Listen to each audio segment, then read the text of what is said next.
Wealthy Optimist podcast with your host, Sarah Hall.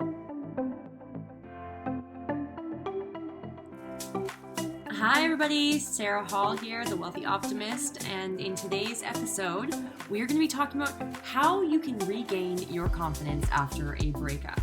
Now, we have all been there, we have all been broken up with, or we have broken up with somebody, and we know how that feels. It can feel like a weight has been lifted, or it can feel like one of the hardest decisions that we've ever had to make. And you can feel hella guilty about it. So whether you have broken up with somebody or you are the breakup-y, this podcast is for you.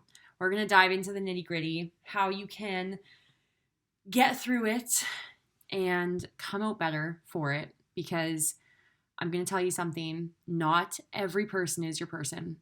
And something that our ego has a really difficult time with is thinking that every person is our person, and that if we fail in this relationship by ending it or it not working out, hence breaking up, that we have somehow failed in life. And we have to stop being so hard on ourselves, because I have stayed in personally relationships longer than their expiration date when I knew that the person did not have the same, life guidelines as I did. They didn't have the same ideas of a future together. And I outgrew several of those relationships while I was still in them. And if I can give anybody some advice, if you're listening to this right now and you're still in a relationship and you're kind of on the fence and you're not sure about it, and maybe you found this podcast because you're thinking like, how am I ever going to break up with this person? Well, let me tell you some advice. When you are feeling like this relationship or this person, your person, is maybe not your person and you're having doubts, what I want you to do is I want you to write down a list of things that you want in your life. Leave the other factors out of it, okay? And do this, this is for everybody. Everybody just do this right now. Everybody get a piece of paper, get a pen, write down what I want in life, okay? Leave your partner or your ex-partner out of this. And you're going to write down things that are important to you in your life moving forwards. So, things that are important to me in my life. Let me get a pen. I'm going to do it with you right now. We're going to do it. I've done it before, but we're going to do it right now. Here's paper. You can hear it, okay? So, things that are important to me. Number one is family. I want to have a family. Marriage. Marriage is important to me. I actually want to get married. Okay? That's commitment. Marriage and commitment can fall together. And family is me being close to my own family, but also to have kids in the future. Okay? Number three, trust. And these aren't in order of what they are. Just write down the top 10 things that come to your head, come to your mind about what you want in a relationship. Trust. 100%. I need trust. Absolutely. The person has to have integrity. There ain't no relationship if there ain't no trust. Let me tell you that right now. Okay. I want to have, you need to be able to talk about finances. Finances are important. It doesn't mean that you or the other person necessarily need to be successful. I don't know, maybe you want that, but I think just having like open conversations about finances is super important to me. Right? Stability. Stability is important to me in the long term. Like we're thinking like long term here. Long term things that are important to you. Your morals, you know what I mean? Like what makes you happy? Where will you live? Are you thinking like, is it important that you live in this country? Do you maybe want to move in the future? Do you want to travel a lot? Write these things down. What is important to you right now? What is going to be important to you in 5-10 years from now? What do you really want? What do you really, really, really want in life? Right?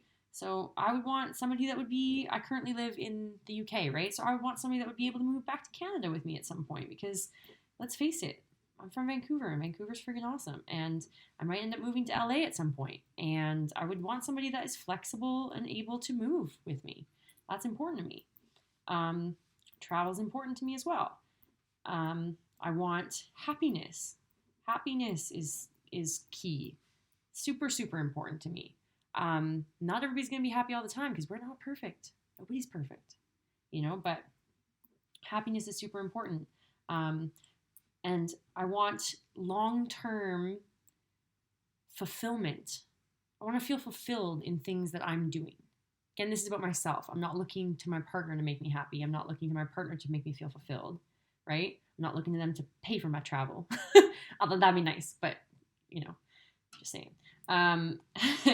We're looking at, fulfillment in, your career or, what it is you're aspiring to be, right? And I'm very ambitious. So I'm going to put ambitious down on that list, right? So I've got 10 right now.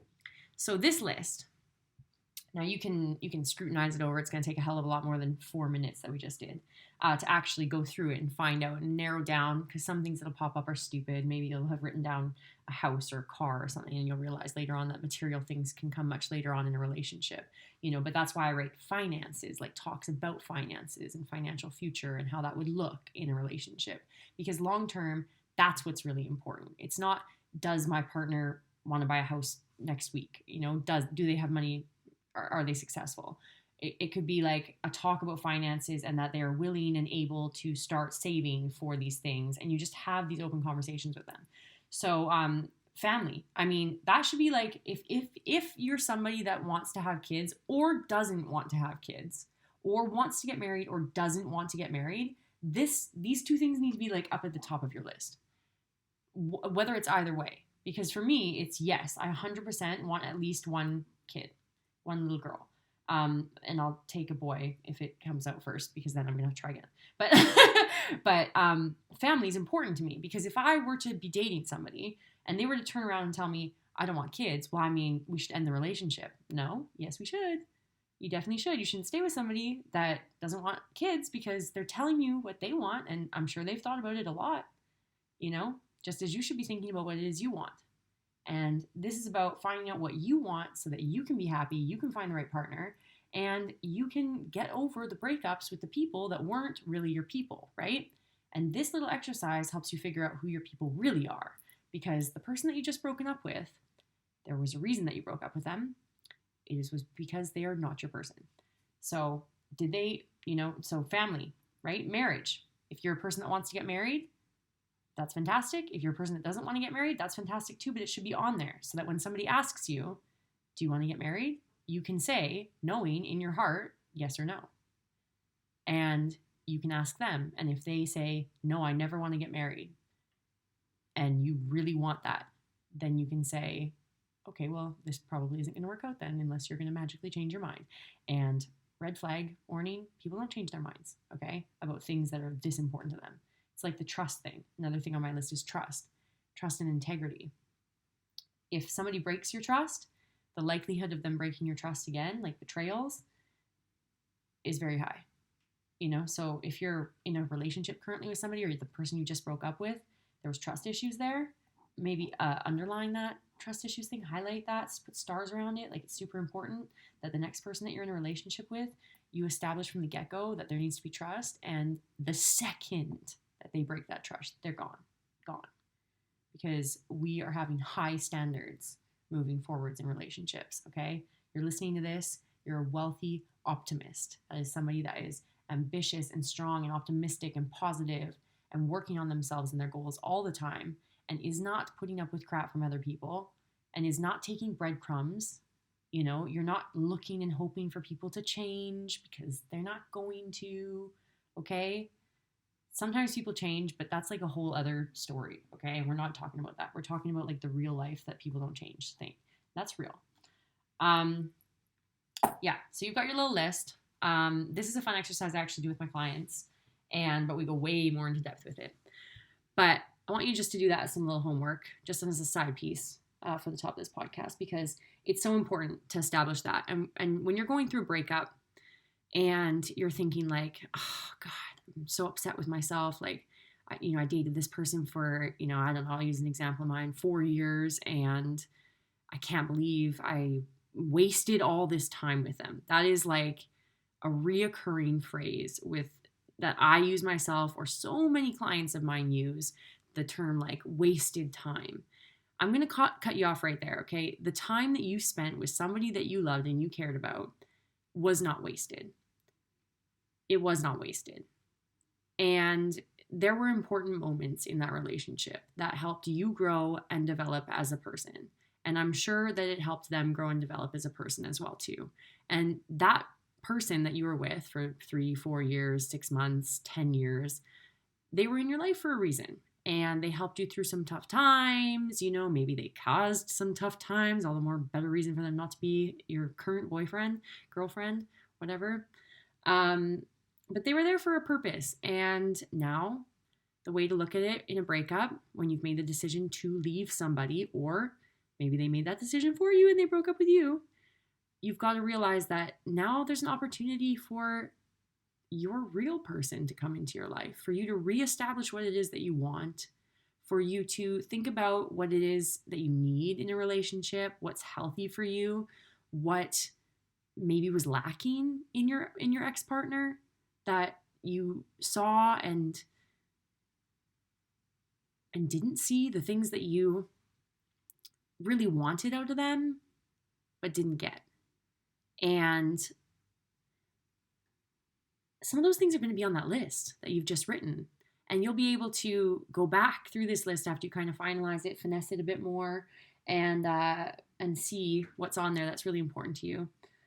And kind of maybe take this as an afterthought after you finish working on what you want, what it is you want. Don't call up your ex or anything like that. Don't harass them to like tell you what they want. But think about it from what because obviously you dated them for a long time. You know what they want. They've told you, or they've told you what they thought you wanted to hear and then didn't deliver, because words are easy, right? Words are really easy to say, but actions are much harder to follow through on. So you've seen them either in action or in inaction, not doing it. Why don't you go through that list again now and have a think about, did this person show me that they were stable? Maybe emotional stability is on your list, which, everybody wants to be with somebody that's emotionally stable, especially some of us who are more anxiously attached or avoidantly attached. Having somebody that's stably attached, securely attached is important. Was that person showing me that they could be there for me? Could I trust them? Did they have my back? Or did they not? Did they cheat on me? Did being in the relationship with them make me happy? Did it really make me happy though? Or was it just sometimes? Because a lot of times we go into relationships and we wear these rose-colored glasses. And at the breakup time, it's time to take off those glasses and really assess whether or not what we experienced was real, or we were painting a pretty picture, painting it into something more than it really was. And oftentimes, unfortunately, you're going to find that you were spinning a tale, changing the narrative, trying to make it seem like they were this wonderful, perfect person, when in reality, nobody's perfect. And also, oftentimes, especially if you're listening to a podcast on, what to do after a breakup, you've broken up with them. So they were definitely not perfect for you. So go through that and have a think, what has this person shown me? So that's going to help you to process the breakup, because the number one thing that you've got to do when you're going through the breakup is the initial stage is, of course, grieving it. Some people go through this phase pretty quick. They're able to move on pretty fast. But I'm going to be real with you that if you find yourself breaking up with somebody and you're like hopping into bed with the next person that you see, that's not healing. That's not healthy. And it's actually not going to help you at all. There's this really stupid expression that the only way to get over somebody is to get under somebody. Yeah, no, definitely that's bad advice. Please don't take that advice. It's all fun and games when people are joking around about stuff like that. But seriously though, it's going to cause you a lot more damage in the long run, because you're going to have rebound relationships and you're going to project your hurt and your pain onto some stranger who you've just started seeing a few weeks after your breakup, maybe a few months after your breakup, and you're going to start projecting all these unhealed emotions that you have and unhealed, stories within your old relationship onto this new person, and you won't even know that you're doing it. You won't even realize that that's what's happening. So when you break up with somebody, you got to grieve the relationship. You're going to cry, you're going to be sad, you're going to be mad. You're going to go through a wave of different emotions and feelings depending on what it ended, how it ended. If something catastrophic happened, like cheating, who knows what's happened, but you'll go through a wave of emotions. Allow yourself to process those emotions. Create a space for yourself to process those. Journal about them, talk about it with your friends, and just surround yourself with people who are going to just listen to you, because this is a time where you're going to have a lot of different thoughts. And if you're leaving a toxic relationship, you're going to have a lot of thoughts about going back to that person. And that can be incredibly hard because that's where the rose-colored glasses come in again, where you're going to be thinking and looking back at the good times only. And you're going to be saying to yourself, like, oh, well, it was so good when it was, he was so amazing when he was like this. She was so great at these times. Like, why couldn't it always be like that? What about me made it so that he couldn't love me? What made it so that she treated me so badly? And these thoughts, let me just take them up. Like, every time one of them pops in your head, just take it, pluck it away from you, throw it away into the garbage, because these thoughts are not helpful. There's no sense of ever blaming yourself because it was not your fault, unless it was your fault and you cheated or something like that. And then that's another process that you've got to process through. And your partner deserves an authentic apology, but don't force it on them, So every single relationship's different. But if you are leaving somebody who is toxic to you, then you've got to stop blaming yourself, because so often when you're in a toxic relationship, these patterns are just that, they're patterns, and you aren't going to be able to change somebody else's character. So they're not going to be the healthy person that you want to be with, no matter how hard you try. And you may have noticed that in your relationship. And that brings us back to the list of things that are important, right? If they weren't delivering many of those things, but you were always trying to deliver those things, it's probably because they had different priorities, or they just weren't ready for a healthy relationship.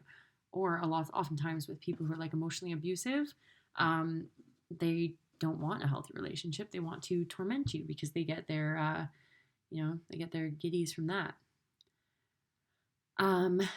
Another thing that's super important when you're going through a breakup is to focus on spending time with yourself and with people that love you and care about you, and getting out and doing things, trying some new things, going through and seeing what else you could do to take your mind off of the relationship, because it's going to be tricky to actually start to begin to practice some self-care if you are in a very depressive state after the end of the relationship. But doing something to pamper yourself, honestly, it does make all the difference. I mean, men and women alike listening to this, get a massage, go to a spa, plan a trip, a fun trip, do something simple if you can't afford to go to a spa or something like that. Do something simple. Go out, take yourself for a movie, buy a great book, go, I don't know, for a coffee date, do something nice for yourself. Spend some time with yourself and just get out of your house. Another thing that's super important is to stop dwelling on what could have been. I talked about this a little bit already, but thinking about what could have been and talking to your friends and family about what could have been is so unhelpful, because it is just keeping you trapped in a mindset of what ifs. And that what if mentality isn't going to help you grow. And if you want to really grow from a breakup and have a glow up, then you're going to have to draw a line in the sand where you say, okay, I'm not going to look at our old conversations anymore. I'm not going to look at our old photos anymore. Put them in a private album on your phone. Put them away. If you can, put the conversations away too. You know, there's no rule book that says that you have to stay friends with an ex. And if it pains you to see their face popping up on your Instagram feed all the time, by all means, delete them or mute them. They'll never know. It's for your own sanity. You need to put yourself first. I have a lot of clients that come to me and they go, "Oh, I can't do that. It'll make it look like they've won, like it's affecting me. Like I'm not strong enough to look at their stuff, because they've not deleted me." And I just tell them, no, it's not about that. That's your ego talking, and it's not about that. It's about you taking care of yourself. And you've just told me that every single time that you open your phone and you open your Instagram and you see their face with their friends doing so and so on Saturday and doing this and that, you get sad. And you start psychoanalyzing your own life again, wondering if, oh, maybe I shouldn't have broken up with her, or maybe I should have stayed with him. Maybe it would have worked. Oh, does he even love me? And you're just sitting at home on the Saturday crying about it and looking at their stuff. It's just so unhealthy. So for your own mental health, take a break. Take a break from the social media. Take a break from looking at their stuff. If you can't block them or delete them because you honestly really think it's rude, then mute them. And I would personally unfollow them though, but that's just me. And I would also, like, remaining friends is fine, but I would just avoid the whole like stalking their social media thing, because it's really worth it. It's going to give yourself time to heal instead of constantly seeing things, because every single time you see something, you are going to question it. You are going to question yourself. You're going to question your entire relationship. And God forbid that a few months after the breakup, you see she's out with some guy and they post a photo or a story on their Instagram, and now you're like, oh, how could she be dating already? She must have never loved me or cared about me. You do not need that. First of all, we don't know if it's even real, because oftentimes people go on the rebound, right? So she might be going on the rebound, or he might be going on the rebound, and that's not healthy. So they're not processing it healthy.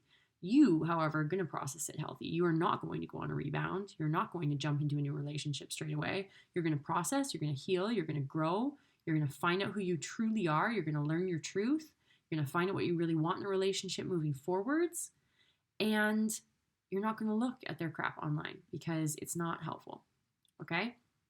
Now, a really important thing about breaking up is we'll also go over conversations that happened, and we'll think about all the things that we have said or things that have been said to us in the relationship. Say your ex and you had some pretty bad verbal fights. And this happens. This happens in most relationships, some much worse than others. Some, I love the saying, words are like an arrow. Once shot, they cannot be called back. And that is so true, because when you say something, it's out there, it's said, it's done. It's landed. It's going to hit the target, and unfortunately, it's probably going to leave a hole. And when we are going through a breakup, you want to try and fight the urge to believe the things that they said. So whether it's insults, or whether it's, broken promises, or it's something very hurtful they might have said, negative stuff they've said about you, it's important to try to forgive those things. And forgiveness is often easier than forgetting. So if you can at least try to forgive them for saying those types of things, then that'll help. Just fight the urge to believe, or to think about, or to reminisce and obsess about those kinds of fights that you guys used to have. Because a lot of times, myself in the past and clients I work with, they find themselves ruminating and having conversations on repeat. They have these conversations with their ex while they're out for a walk by themselves, or they're lying in bed at night and they can't sleep, and they're thinking like, oh, if I had only said this and this, then, maybe they would have said this, and maybe this would have done this differently. And then, and you can do that to yourself and drive yourself insane. But it is not going to change one damn thing about the relationship. It's not going to change the way it ended. It's not going to change anything. All it's going to do is drive you crazy. So it's really important to work on stopping rumination and stopping ruminating those negative things. And recircling back to the exercise about writing out what our values are, this is very important. When you are reflecting on your values, you're returning to what you identify the most, and that's going to help center you. It's going to progress you to a point where throughout the breakup, you've been going through this whirlwind of emotions. It's upsetting, it's distressing, it's, soul wrenching, it's sad, it's awful. Like sometimes we get so anxious we don't want to leave the house, and you don't know if you can call them or not call them. Are we friends still? Are we not friends still? Do they hate me? Do their friends hate me now? It's just a nightmare, But if you just keep recentering on what is important to you and not focusing on what happened with them, you're going to be able to heal faster. So ask yourself questions like, are you living your life in a way that reflects what you find the most important? Are you living your values? Are you respecting those things that you wrote down on that list earlier? Are you respecting the fact that you want, a family and marriage, but you found yourself dating somebody that didn't want those things? Is that respecting yourself if you know what you want and that yet you're settling for somebody who doesn't want those things? Do you know how conflicting that would be for yourself?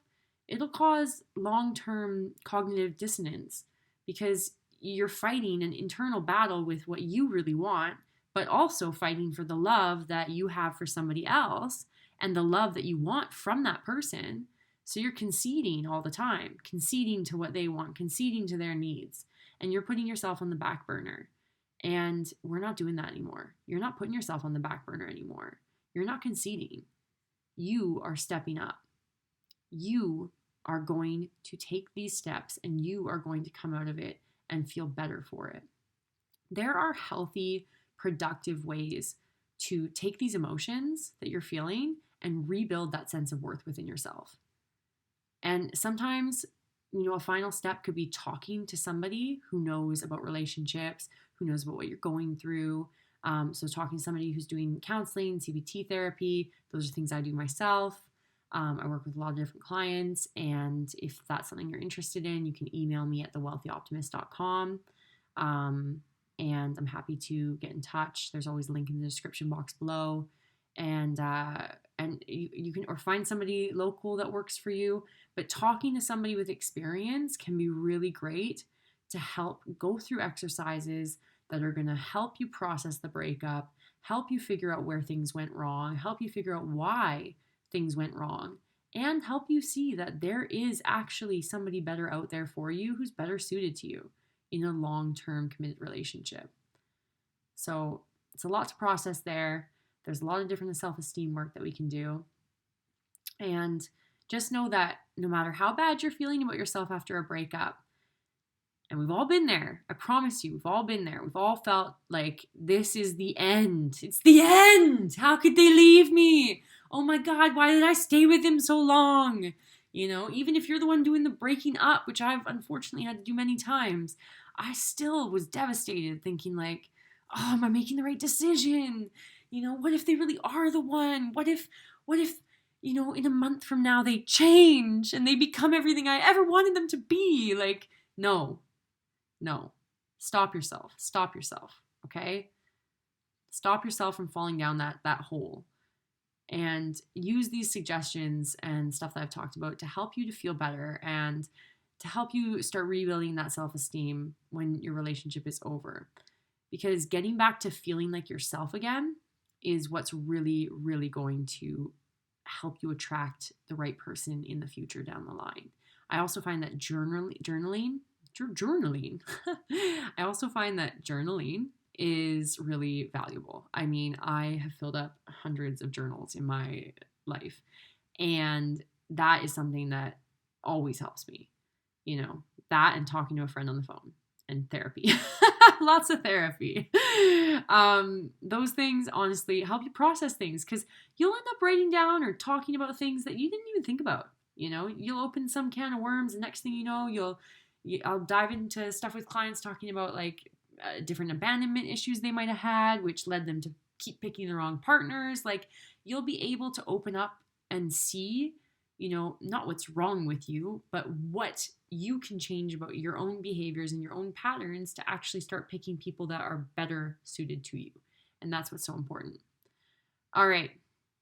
That is everything for me today. I am looking forward to talking to you guys next week. And I hope you have a wonderful week. And just remember that if you are going through a breakup right now, that I love you. And there are people in your life who love you and support you. So don't be shy. Reach out to them. And if you're feeling like you ain't got nobody, you got me. I'll talk to you later. Bye.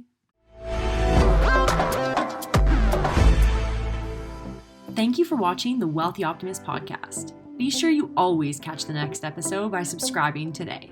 We have new episodes weekly, and we're always welcoming new guests on the show. If you or someone you know would love to be a guest on our show, feel free to email us at thewealthyoptimist@gmail.com, and somebody from our team will be in touch. We'll see you on the next show. Until then, stay wealthy and stay optimistic.